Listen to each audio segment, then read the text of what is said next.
Lahat naman yung mga rin na Pogo, may lisensya yan dati. So lahat yan legal. Naging illegal lang sila dahil nung pumasok ang administrasyon, tinanggal lahat ang lisensya ng Pogo at lahat ay nag-reapply. Una, lahat sila pinayagan mag-operate doon sa Provisional Authority. At ngayon na lang talaga, ilan ay hindi binigyan ng mga lisensya dahil lahat ay pinag-apply. Ang tanong, bakit ganun? Bakit merong favoritism? Dapat walang favoritism, pero nakapagtataka. Parang may mga paborito, di ba? Wala pong pagkakaibang isang Pogo sa pangalawang Pogo. Pare-pareho po yan na nagtataguyod ng pagsusugal na electronics sa China. At yan pong dahilan kung bakit sa mulat-mula, at ako po'y tatayong magpapatunay dyan, na ang Chinese government wala nang ginawa kundi paulit-ulit ang sinasabi, nako, pagbawalan nyo na yung Pogo na yan dahil nakakasira yan sa aming lipunan. Pero siyempre, may mga nakikinabang kapag meron pong mga Pogo. Ba't talagang puksain ito dahil lumalakas din ang panawagan na tanggalin yan? Pero yung tagapag-core na nangangasiwa din dito, si Chairman Alejandro Tenco, sa isang pahayag, sabi niya, sa halip na isulong yung pagbabawal nga nitong sa mga legal na Philippine offshore gaming operators dahil hindi naman lahat ng Pogo, di ba, illegal. May mga legal naman, mga lehitimong Pogo, ay dapat paigtingin ang yung kampanya laban sa mga scam syndicate. Ano bang masasabi mo dito? Lahat naman yung mga rin na Pogo, may lisensya yan dati. So lahat yan legal. Naging illegal lang sila dahil nung pumasok ang administrasyon, tinanggal lahat ang lisensya ng Pogo at lahat ay nag-reapply. Una, lahat sila pinayagan mag-operate doon sa Provisional Authority. At ngayon na lang talaga, ilan ay hindi binigyan ng mga lisensya dahil lahat ay pinag-apply. Ang tanong, bakit ganun? Bakit merong favoritism?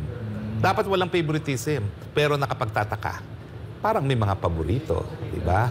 Wala pong pagkakaibang isang Pogo sa pangalawang Pogo. Pare-pareho po yan na nagtataguyod ng pagsusugal na electronics sa China. At yan pong dahilan kung bakit sa mulat-mula, at ako po'y tatayong magpapatunay dyan, na ang Chinese government wala nang ginawa kundi paulit-ulit ang sinasabi, nako, pagbawalan nyo na yung Pogo na yan dahil nakakasira yan sa aming lipunan. Pero siyempre, may mga nakikinabang kapag meron pong mga Pogo. Matagal nang sinasabi ng China na dapat itigil na ang Pogo operation dito sa Pilipinas. Yet, itong Pogo naman, patuloy na kinokonekta doon sa China na kesyo pwede itong gawing parang daanan ng kanilang mga spy at kung ano-ano pa na gusto nilang maka-infiltrate dito to the point na kahit na yung mga malapit sa mga base militar ng ating mga kasundaluhan, pinagdududahan din kasi banta ito sa seguridad natin. Pero matagal nang sinasabi ng China na itigil nyo na yung Pogo operation dyan sa Pilipinas. Well, talaga naman pong wag the dog tactic po yan.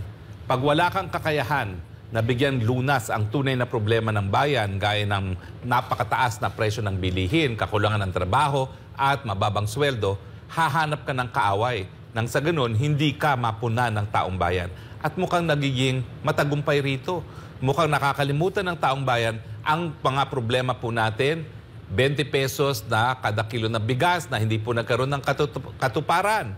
Ang problema natin, yung wala nang nabibili sa ating mga sweldo dahil napakatataas na po ng presyo ng mga bilihin. So wag po tayong magpalinlang, wag tayong umalis ng focus doon sa mga problema na nakakaapekto sa ating sikmura.